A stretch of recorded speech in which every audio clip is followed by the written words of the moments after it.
Hi, my name is John Freed, and I'm the author of Destroy All Monsters.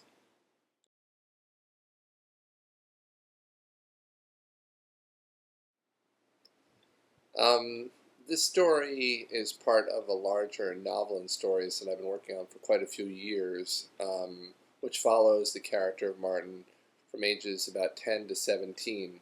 And this story is actually the first chapter of the whole book. It's the first story in the book. Uh, I'd written a couple of other ones, and I liked the character of Martin so much I wanted to just keep working on him and keep writing stories with him.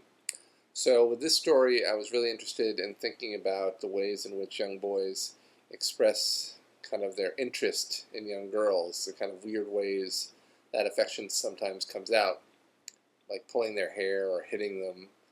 And in this case, the idea of Martin stealing something of hers as a way of kind of getting closer to her. So initially, the story focused almost exclusively around the moment where he steals the retainer, but also around the moment where he's in his room trying it on, which became the kind of moment of intimacy in the story. Um, and that's all it really was at that point. There wasn't much else to it.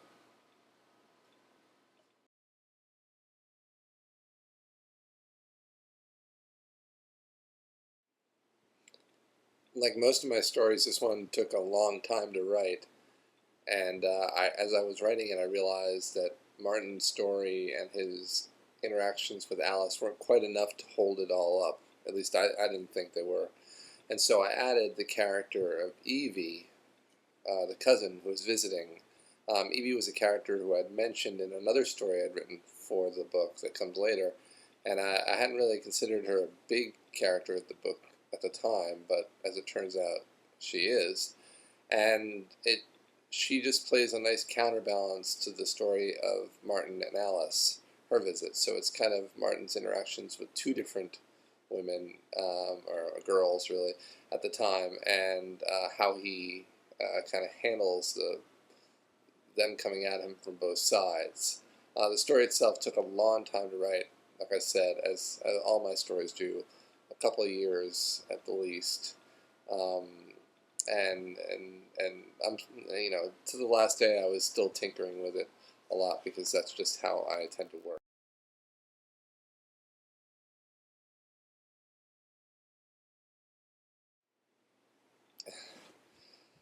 Not a whole lot is actually based on my life.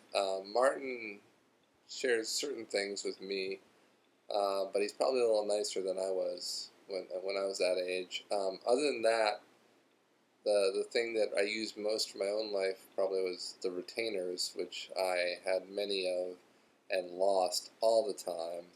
And I was constantly going through the garbages of my school trying to find them after I threw them away.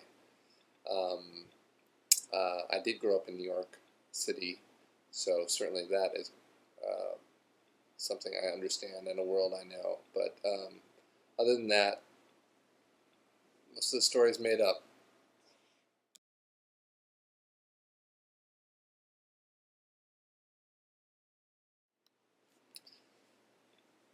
I always struggle with endings, so endings are always tough for me.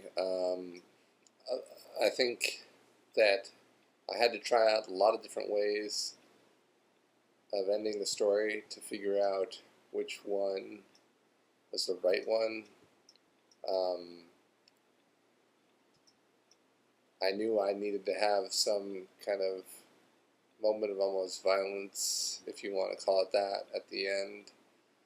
But I also knew I needed a scene back between Martin and Evie.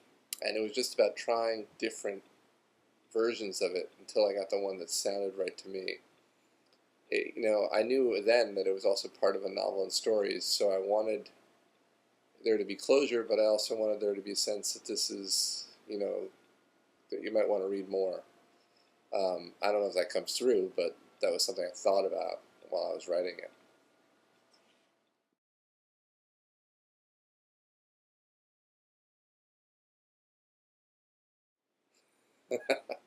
um, Tom Cruise, maybe. Yeah, I don't know. you don't see a lot of kid actors, so, or at least I don't. So I don't know. I mean, I don't know who would play him. Some innocent-looking kid. Um, but let's hope it gets there. Let's hope it gets to that point.